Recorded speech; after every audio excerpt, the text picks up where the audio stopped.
wabarakatuh. Saya Widya Meidasari dengan NPM 5021098. Di sini saya akan membuat video tentang argumentasi kurikulum merdeka yang relevan dengan sekolah di sekitar saya serta pendapat saya bagaimana kurikulum merdeka diterapkan.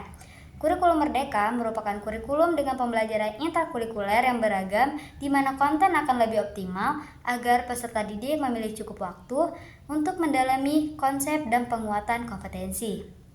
Kurikulum merdeka adalah konsep pendidikan yang berfokus pada pengembangan karakter, kreativitas, dan keterampilan siswa. Kurikulum merdeka yang relevan dengan kondisi sekolah yang ada di sekitar saya, terdapat beberapa sekolah yang sudah mulai menerapkan kurikulum merdeka. Tetapi ada beberapa sekolah juga yang belum menerapkan kurikulum merdeka. Sekolah-sekolah tersebut memiliki kondisi yang beragam, dari segi sarana dan prasarana yang belum memadai, ataupun kompetensi guru yang belum meningkat. Beberapa argumen yang mungkin relevan untuk menerapkan kurikulum merdeka di sekolah di sekitar saya. Yang pertama, kesesuaian dengan kebutuhan siswa. Dengan fokus pada kompetensi dan minat individual, kurikulum merdeka memungkinkan pendidikan yang lebih disesuaikan dengan kebutuhan siswa yang ada di sekolah tersebut. Yang kedua, kreativitas dan inovasi. Pendekatan ini mendorong siswa untuk berpikir kreatif, kritis, mengatasi masalah, dan mengembangkan inovasi yang lebih baik lagi. Yang ketiga, keterlibatan siswa. Melibatkan siswa dalam proses pembelajaran dan memberikan mereka lebih banyak kendali atas pembelajaran mereka dapat meningkatkan motivasi dan hasil belajar yang cukup baik.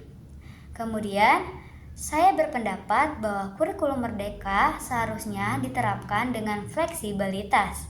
Setiap sekolah pasti memiliki karakteristik yang berbeda-beda. Oleh karena itu, kurikulum ini harus dapat disesuaikan dengan kebutuhan masing-masing sekolah.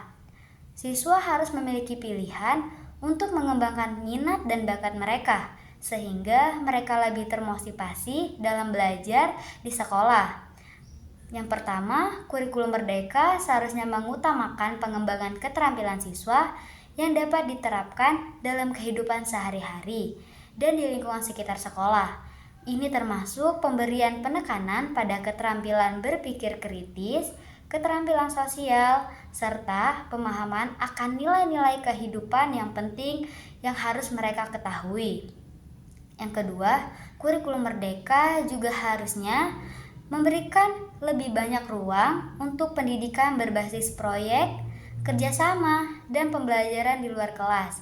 Ini akan memungkinkan siswa untuk terlibat dalam pengalaman belajar yang praktis dan lebih sesuai dengan kebutuhan mereka di sekolah maupun di rumah.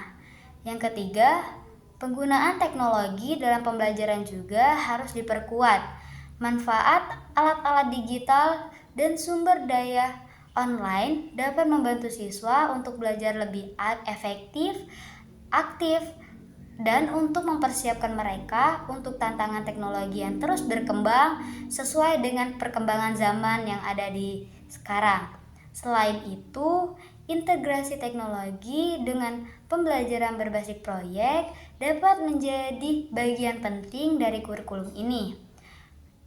Ini akan membantu siswa memahami aplikasi dunia nyata dari pengetahuan yang mereka peroleh di sekolah, dari teknologi, ataupun dari lingkungan sekitar.